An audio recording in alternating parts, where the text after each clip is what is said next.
응급실에 간다면 과연 성형외과 당직 선생님이 있을지, 그리고 그 선생님이 당신을 봉합해 줄 수 있을지 장담하실 수 없을 거예요.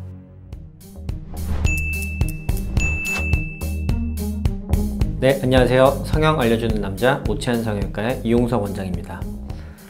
여러분, 살면서 본인이든 아니면 본인 가까운 지인, 가족이나 친구 중에 한두 번은 누군가 찢어지거나 심하게 다쳤던 경험이 있을 거예요.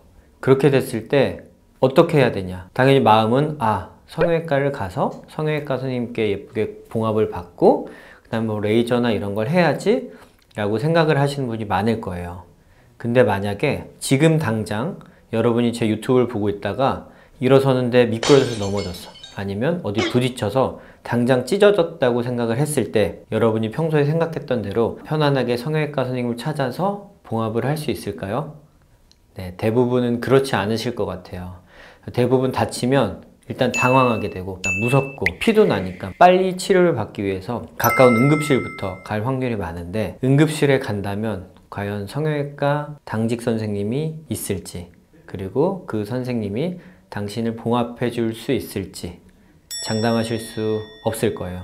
최근에 대학병원 응급실을 가더라도 성형외과 선생님을 만나기가 더 힘들어졌어요. 왜냐하면 전공의 선생님들, 전문의는 아니지만 거기서 레지던트를 하고 있던 선생님들의 근무 시간이 정해졌습니다. 80시간 이상 근무를 하면 안 돼요. 근무 시간이 정해지면 전문의 선생님들이 와서 꾸며주지 않을까 이렇게 생각을 하셨겠지만 현실은 안타깝게도 그렇지 않습니다. 병원은 이제 큰 수술을 하는 데기 때문에 전문의 선생님들은 이제 다음날 외래나 수술을 준비해야 되고, 상대적으로 가벼운 질환인 열상 같은 거는 전문의 선생님들이 봉합을 해드릴 수가 없어요. 물론 이제 맨파워가 돼서 전공의 선생님이 여러 명 있는 데는 봉합을 할 수 있기도 하지만 많은 대학병원들이 성형외과의 응급실 봉합을 포기하고 있어요. 응급실에 가면 그래도 응급의학과 전공의 선생님들이 꼬매주시기도 하고, 또 안 좋은 경우는 인턴 선생님이 꼬매주시기도 합니다. 그래서 당신이 찢어졌을 때 제 생각에는 흉터가 안 남게 하는 방법, 첫 봉합이 가장 중요하거든요. 첫 봉합을 그래도 성형외과 선생님에게 받을 수 있는 방법을 오늘 알려드리도록 하겠습니다. 두 가지만 기억하시면 될 것 같아요. 일단 처음 다쳤을 때 당황하지 마시고 일단 상처를 잘 소독해 주세요.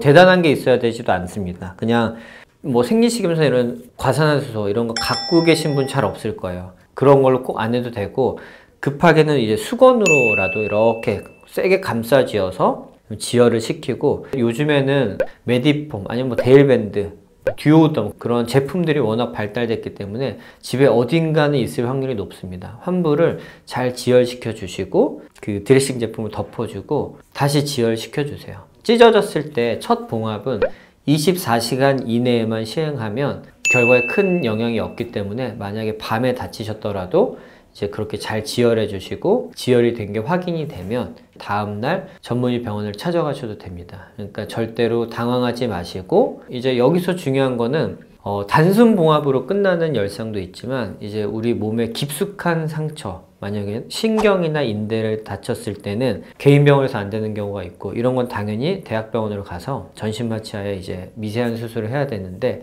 만약에 열상이 있는 부분에 몸쪽에서 먼 곳, 만약에 이마가 찢어졌는데 몸쪽 중앙에서 먼 곳, 이마 위쪽에 감각이 떨어진다, 이러면 이쪽을 주행하는 큰 신경이 다쳤을 확률이 높거든요. 손가락도 마찬가지예요. 이쪽이 싹 찢어졌는데 손가락 끝쪽으로 감각이 저하가 된다, 이러면 신경손상 의심해야 되므로 이럴 경우에는 무조건 대학병원을 가야 되고요.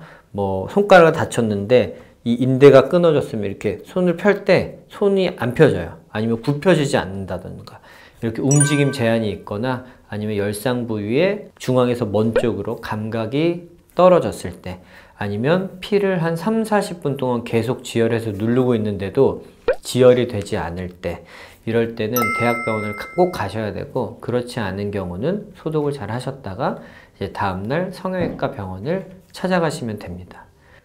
이제 응급처치를 잘 마쳤으면 이제 두 번째 중요한 거, 이제 꼬매주는 병원을 찾아가야죠. 그것도 이제 성형외과 선생님이 계신 곳이라면 더 좋고, 아니면 다른 뭐 봉합을 많이 하신 외과 선생님 계열이 있는 병원을 찾아가셔도 좋고.